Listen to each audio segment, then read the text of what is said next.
The crystal chandeliers at Luminaire cast perfect light across white tablecloths, making everything shimmer like it belonged in a magazine. Nina Rodriguez had been working there for 2 years now, and she still wasn't used to the way money moved through this place.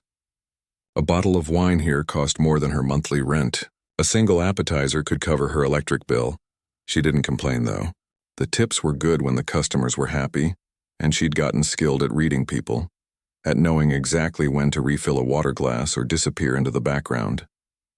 Invisibility was an art form in fine dining, and Nina had mastered it. Tonight was a Friday, which meant the restaurant would be packed until midnight. Nina tied her apron strings tighter and checked her reflection in the polished brass near the kitchen. Her dark hair was pulled back neatly, not a strand out of place. Her white shirt was pressed and spotless. She looked professional, composed, like someone who had their life figured out. If only they knew. The truth was, Nina was barely holding things together. Between rent, her mother's medication bills, and the student loans from a degree she never finished, she was drowning in numbers that never added up right. She worked doubles most weeks, her feet aching so badly by closing time that she could barely walk to her car. But she smiled through it because that's what you did. You smiled and you kept moving. At the center of Luminaire's main dining room sat something that made Nina's chest ache every time she walked past it. A Steinway grand piano, glossy black and pristine, positioned perfectly beneath a spotlight. It was gorgeous and untouched, more decoration than instrument. The restaurant brought in hired pianists once or twice a month for special events, but otherwise, the piano just sat there. Beautiful and silent, Nina had studied piano for 12 years. Started when she was 6, practiced until her fingers cramped, won competitions that lined her childhood bedroom wall with certificates and ribbons. She'd gotten into a conservatory program with a partial scholarship, dreaming of concert halls and recordings and a life built around music. Then her father died. Then the medical bills came. Then her scholarship wasn't enough to cover everything else, and she had to choose between her dreams and keeping her family from losing their apartment. The choice wasn't really a choice at all. She dropped out halfway through her second year and never went back. Now she was 28, and the only piano she touched was the small digital keyboard crammed into her studio apartment. 61 keys instead of 88, plastic instead of ivory, headphones instead of resonance. It wasn't the same, but it was what she could afford. She played late at night when her shift ended, fingers moving through pieces she'd once performed on real stages, back when her future felt bright and possible. During her break, Nina did what she always did. She walked past the Steinway, letting her fingers trail along its smooth edge. The manager had made it clear that staff were never to touch it.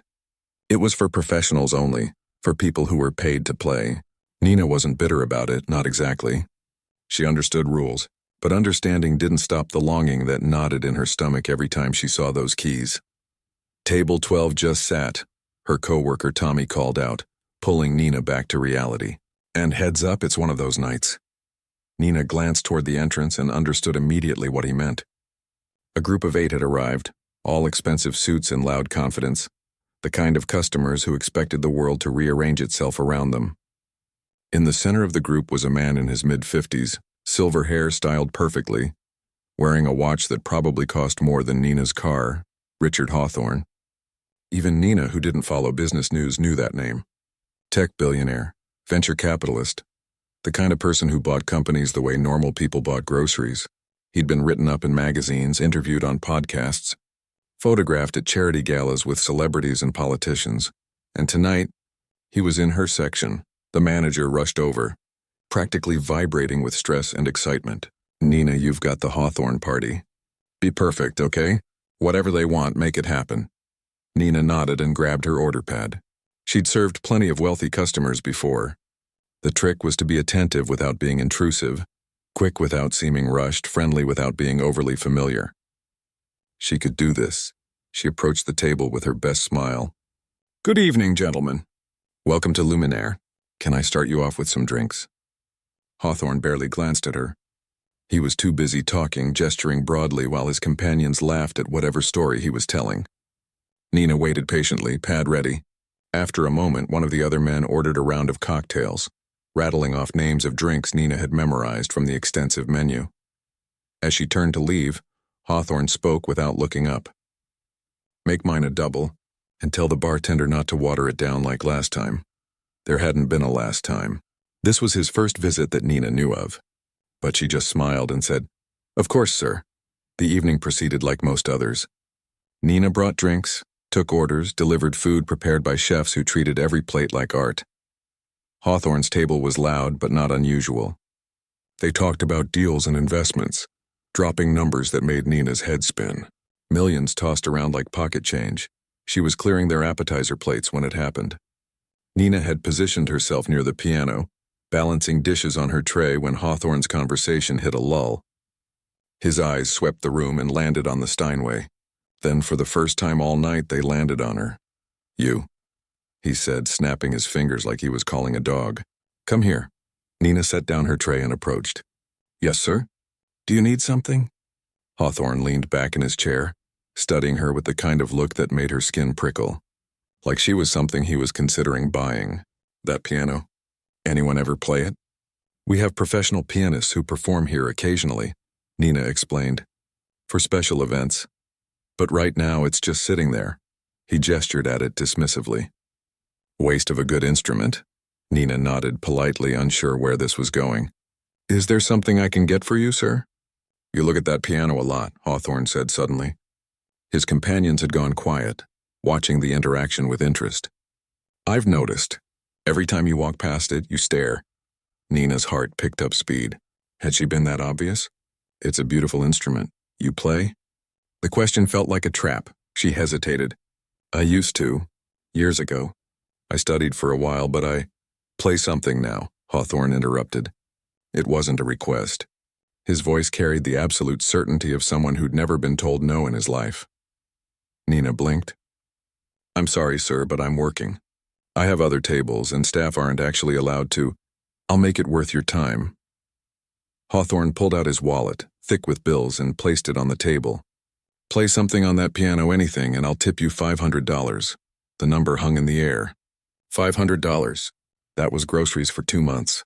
That was a big chunk of her mother's medication costs. That was the difference between barely surviving and breathing a little easier.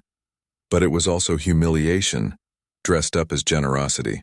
Nina could feel the weight of the moment, the way Hawthorne's friends were smirking, waiting to be entertained. This wasn't about the music.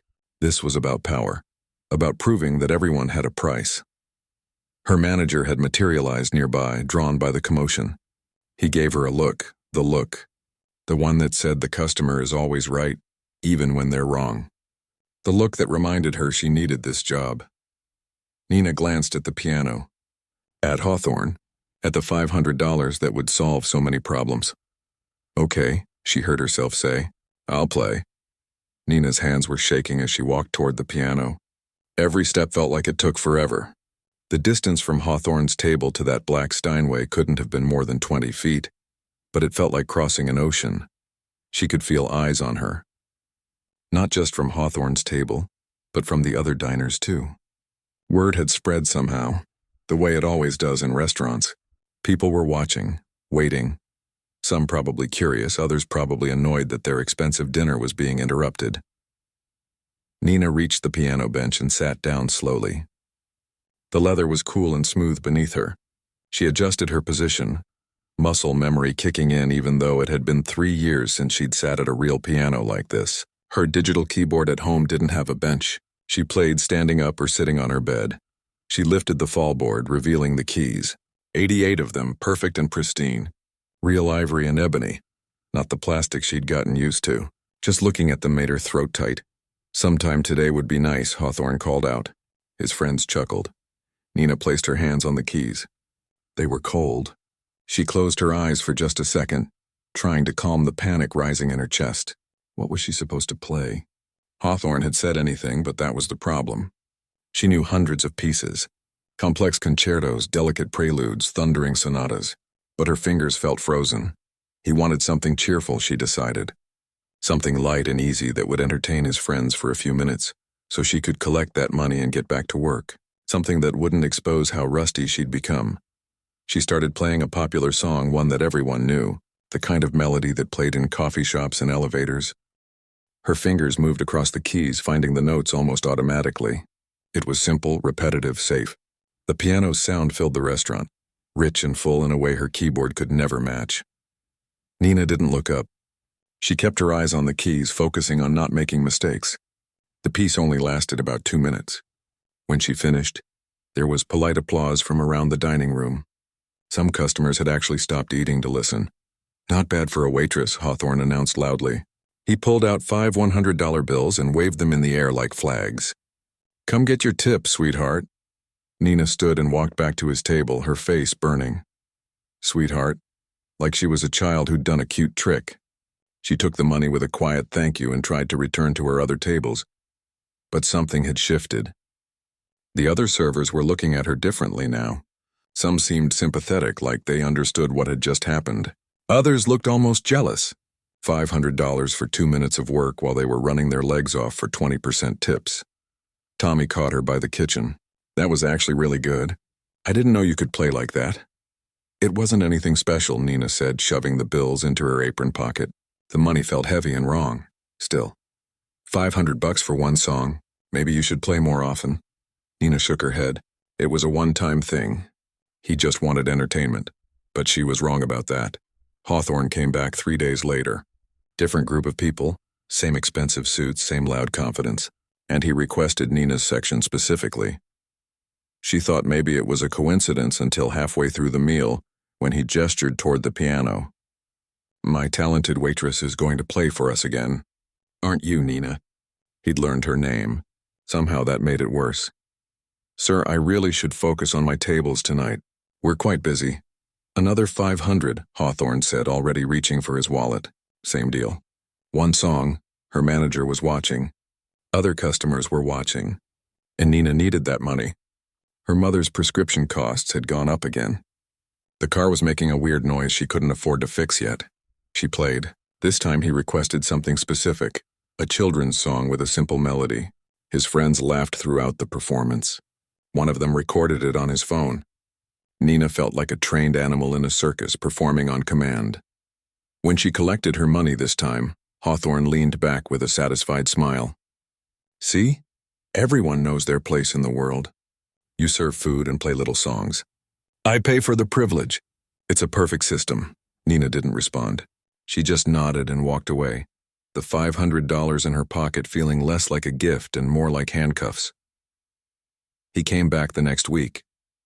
And the week after that, sometimes twice a week, always requesting Nina's section, always demanding a performance. The requests got more demeaning each time.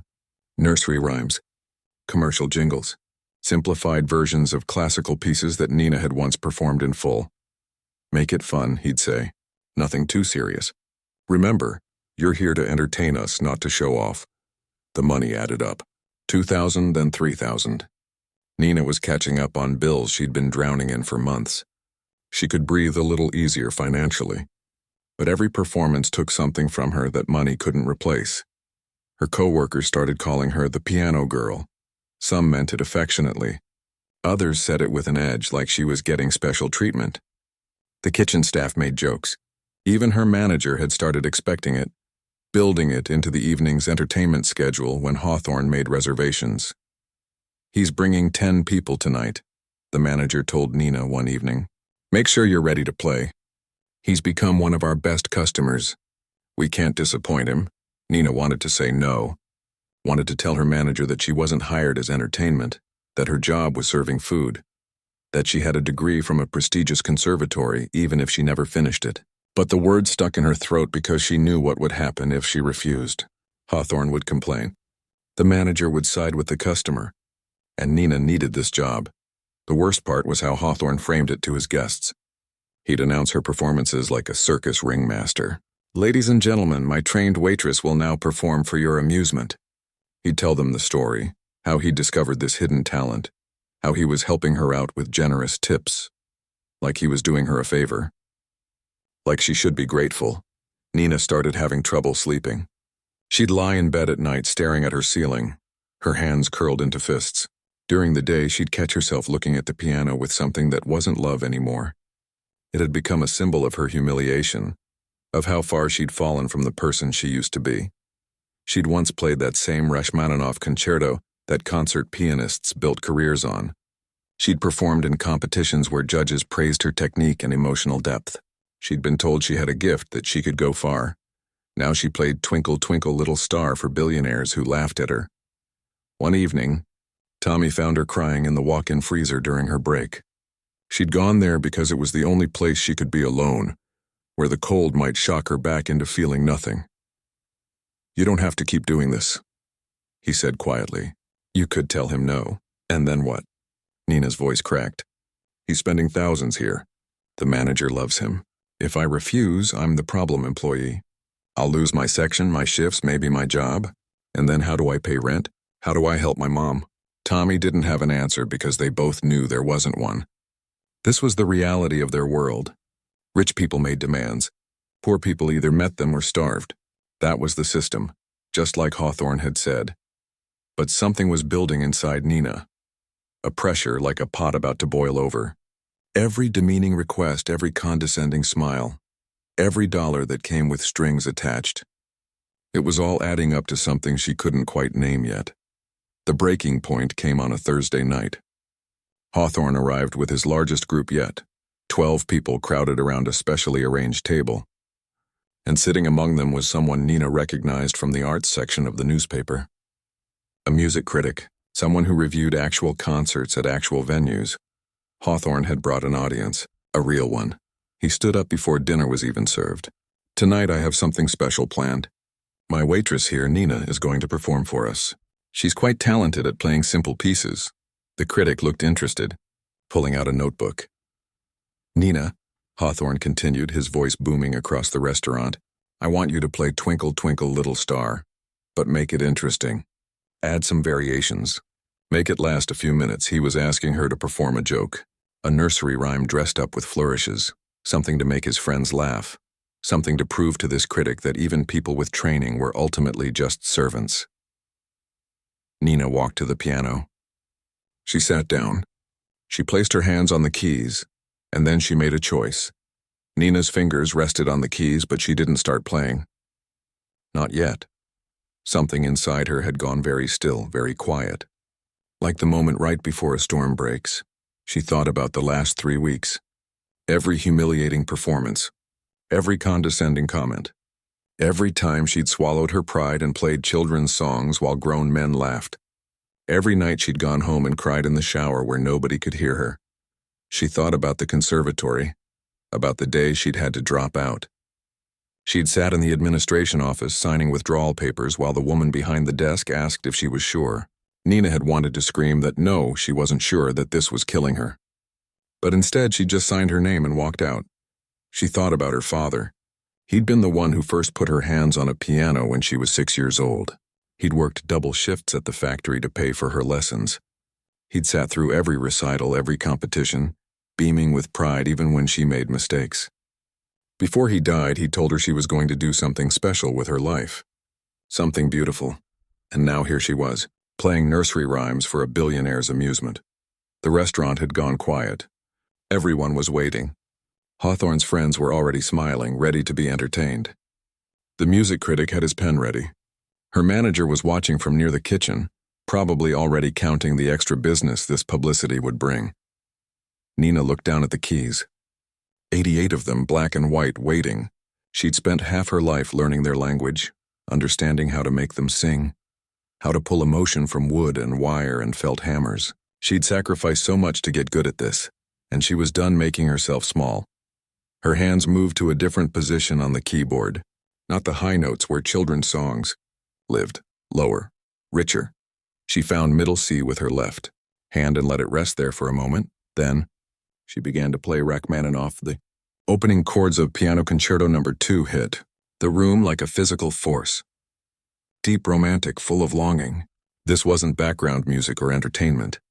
This was the kind of piece that demanded everything from a pianist. Technical skill, emotional depth, physical endurance. It was one of the most challenging solo piano works ever written, and Nina played it from memory. Her hands moved across the keys with a speed and precision that came from years of training, from thousands of hours of practice. The melody soared and dove, whispered and thundered. Her whole body moved with the music, swaying and leaning into the phrases like they were pulling her forward. This was who she really was. Not a waitress who played cute songs. A pianist. A real one. The first movement opened like a conversation, the melody asking questions that resolved into bittersweet answers. Her right hand sang the main theme while her left provided the deep rolling accompaniment that made the piano sound like an entire orchestra. The piece built and built, tension coiling tighter with each phrase. Around the restaurant, conversations had completely stopped. Forks were set down. Wine glasses paused halfway to lips. The kitchen staff had emerged from the back, crowding the doorway to listen. Even the other servers had stopped working, standing frozen with their trays. This wasn't what anyone had expected. Nina didn't look up. She was lost in the music now, in the place she used to go when she practiced for hours, the place where nothing existed except her and the piano and the notes flowing between them. Her fingers flew over the keys, executing passages that most pianists spent years perfecting. The first movement gave way to the second, and the mood shifted. The music became introspective, almost painfully beautiful. This was the section that made audiences cry in concert halls. Slow, haunting like watching memories drift past in the dark. Nina's fingers moved more gently now, coaxing sweetness from the keys. Every note had to be perfect here, every phrase shaped with care. This movement wasn't about technical fireworks. It was about soul, about saying things that words couldn't reach. She could feel tears on her face, but she didn't wipe them away. Her hands kept moving, kept speaking this language she'd almost forgotten how to use. Somewhere in the back of her mind, she was aware that this was probably going to cost her everything. Her job, Hawthorne's tips, maybe even her ability to find work at other restaurants if word got around that she'd embarrassed an important customer. But she couldn't stop. Wouldn't stop. Not now. The second movement melted into the third, and suddenly the mood exploded into triumph. This was the finale, fast and furious and demanding. Nina's hands blurred across the keys, left hand leaping in huge intervals, right hand executing cascading runs that sounded like waterfalls. The music was relentless now, pushing forward with unstoppable momentum. Loud chords punctuated sweeping melodic lines. The rhythm drove like a heartbeat, faster and faster. Nina's arms were starting to ache, but she pushed through. This movement was all about endurance, about holding nothing back. The technical demands were brutal. Octaves in both hands, rapid arpeggios spanning the entire keyboard, chords that required hands to stretch almost painfully wide. This was why Rachmaninoff was considered one of the hardest composers to play. His pieces were written for his own enormous hands, and they punished everyone else. But Nina had practiced this piece for 2 years straight. She'd performed it at her final showcase before leaving the conservatory. Her fingers knew every note, every transition, every moment where the music took a breath before surging forward again. The restaurant felt electric now. People had pulled out their phones, recording. The music critic was scribbling frantically in his notebook, his expression transformed from amused cynicism to genuine shock. Even Hawthorne had stopped smiling. He was just staring, his mouth slightly open. Nina drove into the final section. The music built toward its climax, getting louder and more insistent. Massive chords in both hands, the full power of the instrument unleashed. The piano was singing, shouting, declaring something that couldn't be ignored. This was what she could do. This was what she'd given up. This was who she really was underneath the uniform and the smile and the, "Yes, sir, right away, sir." The final chord progression approached. Nina could feel every person in the restaurant holding their breath. She played the last series of powerful chords, each one punctuated by silence, building the tension until it was almost unbearable. Then the final chord. She brought both hands down with everything she had, and the sound filled every corner of Luminaire, deep and resonant and absolute. She held the chord, letting it ring out, letting the sustain pedal keep the notes singing even as her hands lifted slightly from the keys. Then silence. Complete, total silence. Nina's hands remained on the keys, trembling from exertion and emotion. Her breathing was ragged. Sweat dampened her shirt. Every muscle in her arms and back ached. Playing Rachmaninoff was like running a marathon while solving complex equations. It took everything. She finally looked up. The entire restaurant was on its feet. Every single person, staff, customers, kitchen crew, everyone. They weren't just standing. They were staring at her like they'd witnessed something impossible. Then the applause started. Not polite, not scattered, explosive like thunder rolling through the room. People were actually shouting, cheering, some with tears in their eyes. The sound was deafening. The music critic was applauding so hard his notebook had fallen to the floor. Several people were filming the standing ovation itself now, capturing the aftermath of what they'd just witnessed. Nina stood slowly from the piano bench. Her legs felt shaky. She turned to face Hawthorne's table directly for the first time since she'd started playing. Hawthorne wasn't applauding. He was just sitting there, his face unreadable. His friends around him were clapping, looking confused and impressed and uncertain. The dynamic had shifted in some fundamental way they couldn't quite process. Nina met Hawthorne's eyes. She didn't smile, didn't apologize, didn't explain. She'd said everything she needed to say, and she'd said it in the only language that really mattered to her. Then she did something she'd never done before in 2 years of working at Luminaire. She walked past his table without asking if he needed anything, walked straight to the back, past her manager who was standing there with his mouth open, past Tommy who looked like he wanted to hug her or possibly shake her. She walked into the break room, untied her apron and sat down. Her phone was already buzzing. Text messages from numbers she didn't recognize. Notifications from social media apps she barely used. The videos were already spreading somehow, already reaching beyond the walls of this restaurant. But Nina wasn't thinking about that. She was thinking about how her hands still remembered, how the music had been there all along, just waiting for her to stop being afraid. How sometimes the only way to save yourself is to stop playing it safe.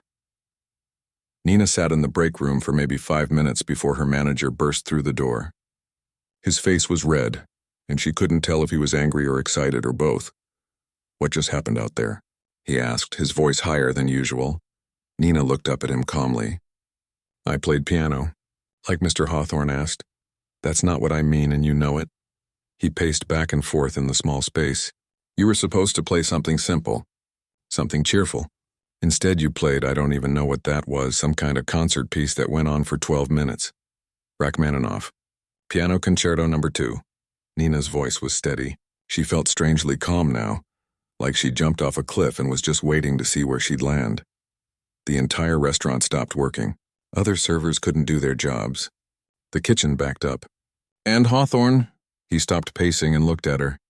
I don't know if he's furious or impressed. He hasn't said a word. Just paid his bill and left. Nina nodded slowly. "So I'm fired?" Her manager opened his mouth, then closed it.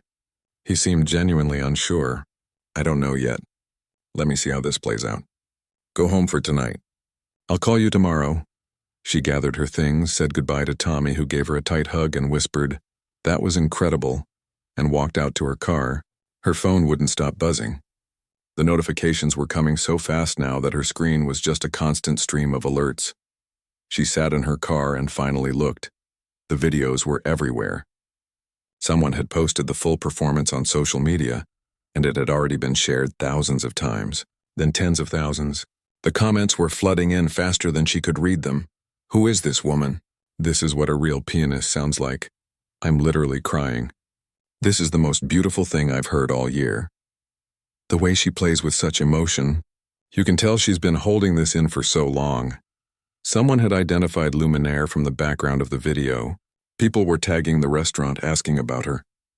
A few comments recognized the piece, explaining to others how difficult it was, how most professional pianists found it challenging. Then Nina saw a comment that made her breath catch. It was from the music critic who'd been at Hawthorne's table. He'd posted on his verified account, the one with over 100,000 followers. Just witnessed something extraordinary at a restaurant in the city. A waitress named Nina Rodriguez played Rachmaninoff's Piano Concerto No. 2 with more emotion and technical skill than I've heard in some concert halls. Her interpretation was raw, powerful, and absolutely heartbreaking. Someone needs to get this woman back on stage where she belongs. Full review coming tomorrow. Nina sat there in her car reading and rereading those words.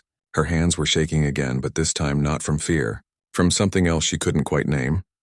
By the time she got home, the original video had been viewed over 1 million times. News sites were picking it up. Waitress stuns restaurant with hidden talent.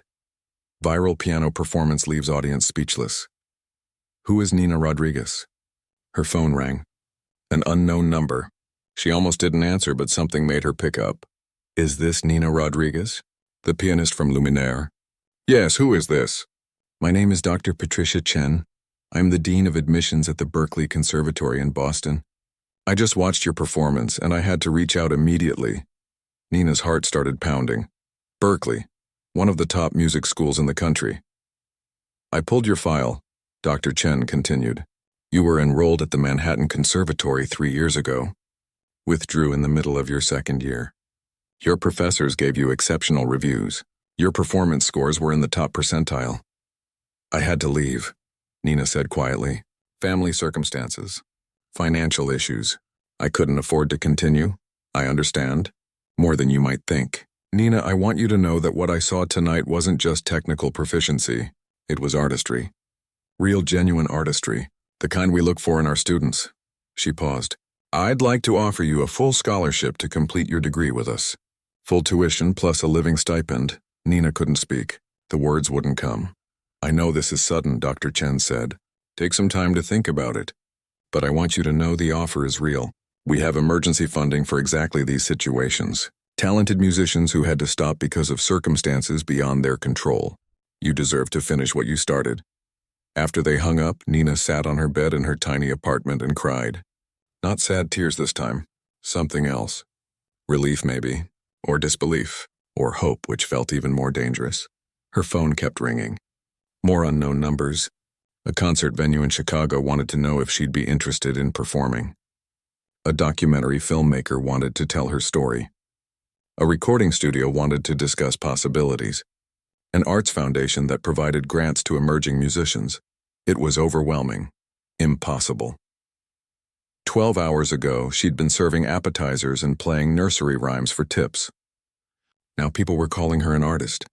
Offering her opportunities she'd stopped letting herself dream about. The next morning, the music critic's full review was published in a major newspaper. Nina read it 3 times, not quite believing the words. In 20 years of reviewing classical music performances, I've rarely been moved to tears. Last night, a waitress named Nina Rodriguez made me weep.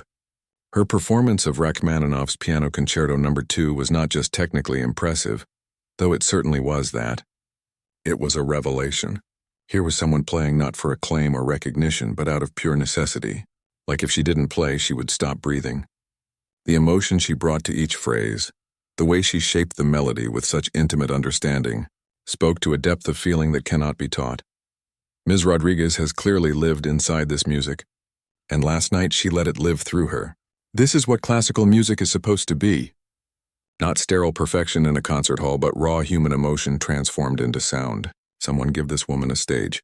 The world deserves to hear what she has to say. Nina's phone rang again. This time she recognized the number.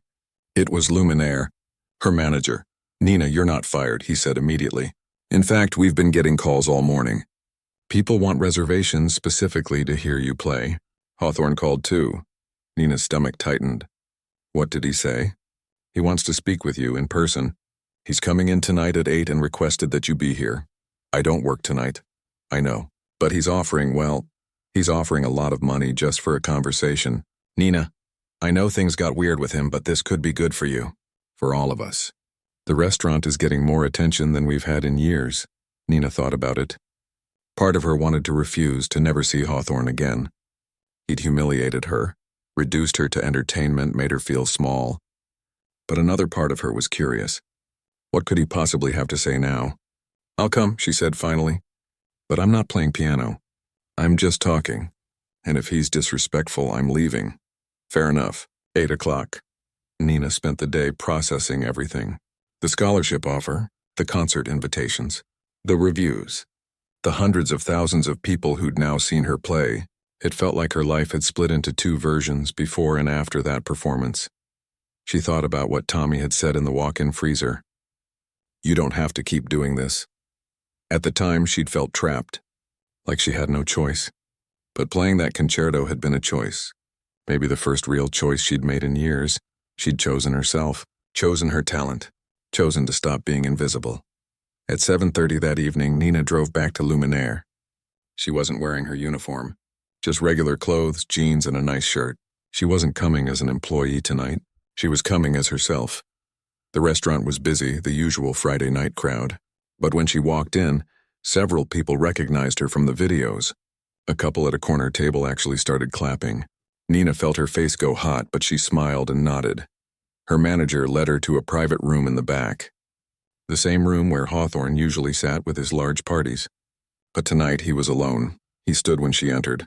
For a moment neither of them spoke. "Thank you for coming," Hawthorne said finally. His voice was different, quieter, less commanding. "Please sit." Nina sat across from him, her posture straight, her expression neutral. She waited. Hawthorne cleared his throat. "I've spent a lot of time in the last 24 hours thinking about what happened. About what I asked you to do week after week. About how I treated you." He paused. "I owe you an apology." Nina raised her eyebrows but said nothing. "I'm used to getting what I want," he continued. "Used to people saying yes because I have money and influence. I thought I was being generous, tipping you well for simple performances. I didn't see, or didn't want to see, that I was asking you to diminish yourself for my entertainment." He looked directly at her. "What you played last night, that's who you really are. And I tried to make you smaller than that." "Yes," Nina said simply. "You did," Hawthorne nodded. "I can't undo what I did. But I'd like to do something now if you'll let me." He slid an envelope across the table. Nina looked at it but didn't touch it. "What is this?" "Information about a foundation I run. We fund artists, help them pursue their work without financial burden. I'd like to offer you a grant, enough to cover your expenses while you complete your education and establish yourself as a performer." Nina finally picked up the envelope and opened it. Inside was a letter describing the grant. The amount made her dizzy. It was more than she'd make in 5 years at Luminaire. "This isn't charity," Hawthorne said. "It's investment. In real talent. The kind I tried to reduce to party tricks." He stood. "You don't have to decide now. Think about it. But Nina, please know this comes with no strings. No performances required. No obligations. Just support for you to become who you're meant to be." He walked toward the door, then stopped. "That piece you played. I looked it up after. Read about it. It's considered one of the most difficult in classical piano repertoire. They say only masters can play it with real feeling." He turned back to her. "You made it look effortless. And you did it after a full shift of serving food with no warm-up, on a piano you'd never practiced on. That's not talent. That's greatness." Then he left, leaving Nina alone with an envelope that could change everything. Nina sat alone in that private room for a long time after Hawthorne left. The envelope felt both heavy and weightless in her hands. She kept reading the grant amount, making sure she hadn't misunderstood the number. But no, it was real. More money than she'd ever seen in her life. She thought about her father, about how he'd believed in her even when she was just a kid hitting wrong notes and getting frustrated. He'd always said that talent was only part of it. The rest was courage. The willingness to show people who you really were, even when it was scary. Last night, she'd finally found that courage. Nina pulled out her phone and called her mother. It was late, but her mom answered on the second ring. "Mija, I've been trying to reach you all day. Everyone is sending me videos." "Is that really you playing?" "Yes, Mama, it's really me." Her mother was quiet for a moment. "Your father would be so proud." "I'm so proud. When did you learn to play like that?" "I always could," Nina said softly. "I just forgot for a while." They talked for an hour. Nina told her about the scholarship, about the grant, about all the opportunities that had appeared overnight. Her mother cried happy tears and kept saying, "I knew it, I always knew you were special." After they hung up, Nina made another call. "To Dr. Chen at Berkeley. I'd like to accept the scholarship," Nina said. "If the offer is still open." "It absolutely is. We'll start the paperwork immediately. Can you be in Boston in 2 weeks for orientation?" 2 weeks. Nina looked around the private room at Luminaire, thought about her apartment, her life here. 2 weeks to pack up everything and start over. It should have felt impossible. Instead, it felt exactly right. "Yes," Nina said. "I'll be there." The next few days were a blur. Nina gave her notice at Luminaire. Her manager was disappointed but not surprised.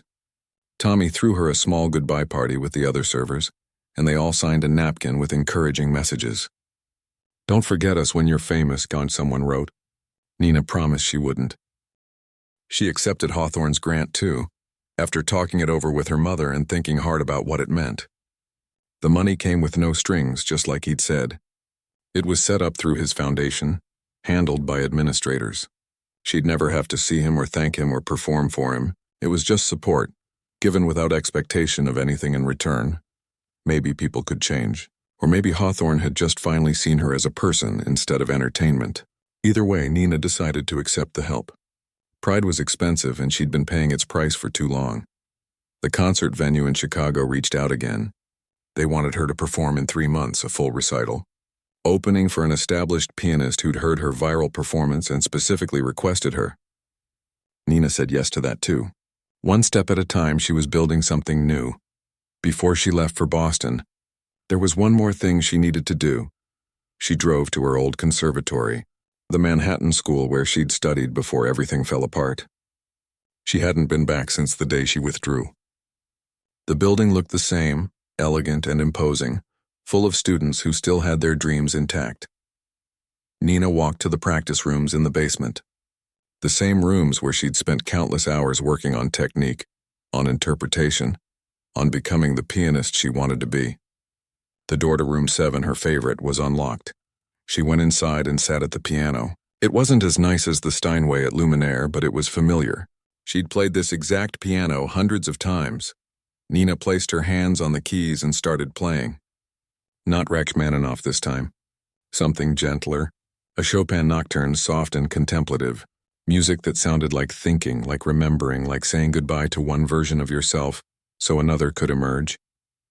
She played for herself. No audience, no cameras, no expectations. Just her and the piano and the conversation they'd been having since she was 6 years old. When she finished, she sat quietly for a moment. Then she stood up, took one last look around the practice room and left. She didn't feel sad. She felt grateful. This place had given her so much, and now she was going somewhere new to give that gift back to the world. 3 months later, Nina stood backstage at the Chicago Concert Hall, wearing a black dress she'd bought specifically for this performance. Her hands were sweating. Her heart was racing. She'd practiced for hours every day at Berkeley, working with professors who understood what she was trying to do, who helped her refine her interpretation without losing the raw emotion that made it powerful. But standing here, about to walk onto a real stage in front of hundreds of people who'd paid to hear her play, she felt terrified.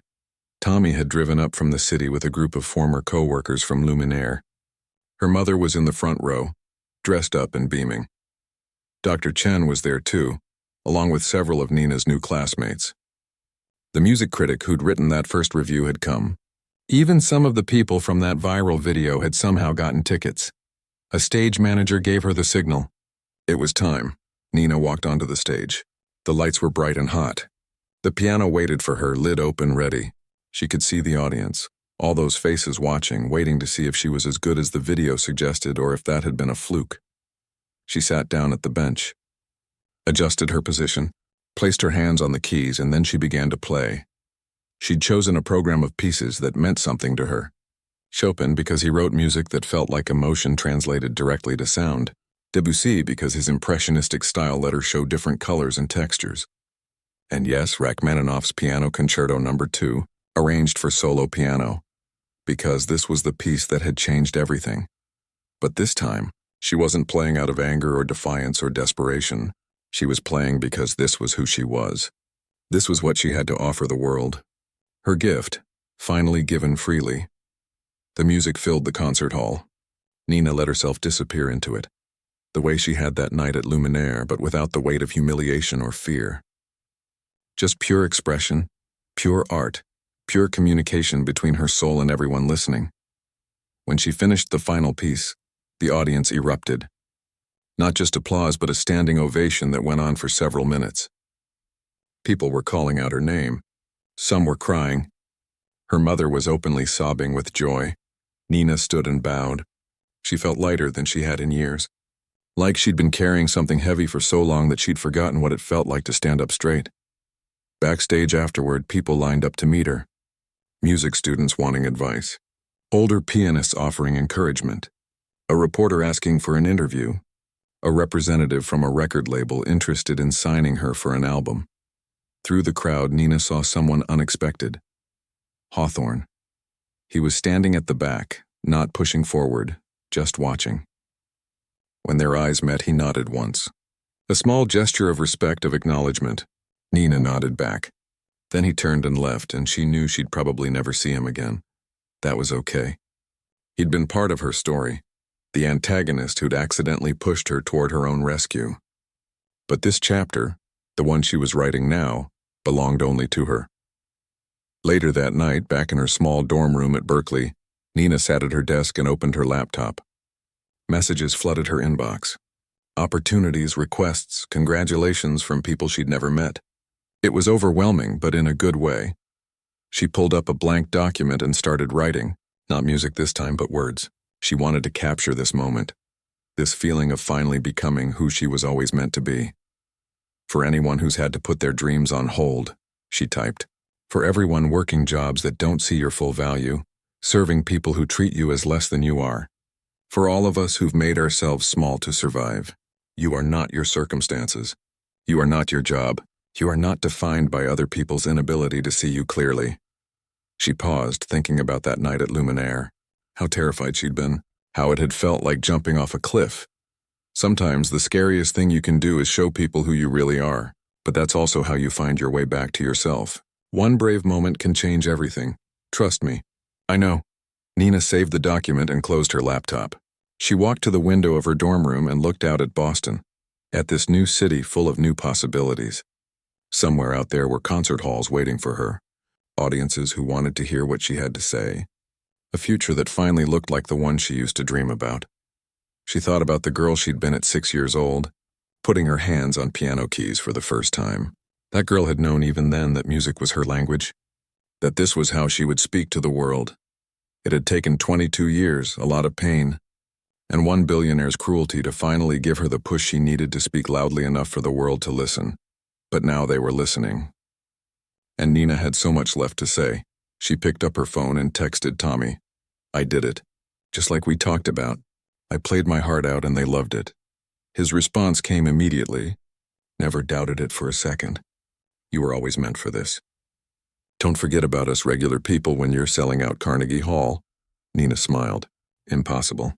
You're all getting front row seats. She set down her phone and sat at the digital piano in her dorm room. Just a small keyboard. Not much different from the one in her old apartment. But when she played now, it didn't matter what instrument she had. The music was inside her and it would come out no matter what. Nina started playing softly, just improvising, letting her fingers wander wherever they wanted to go. Creating something new, something that had never existed before. That's what tomorrow would bring. New music. New chances. A new life built on the foundation of the old one, but taller now, stronger, unafraid to take up space, to be loud, to demand to be heard. She'd been a waitress who could play piano. Now she was a pianist who remembered what it was like to be invisible, and she'd make sure that every time she performed, she played for everyone who'd ever felt that way, for everyone still waiting for their moment. Because moments like hers didn't just happen, you had to create them. You had to be brave enough to stop playing small songs and start playing the music that matched the size of your dreams. Nina had finally learned that lesson, and she was never going back.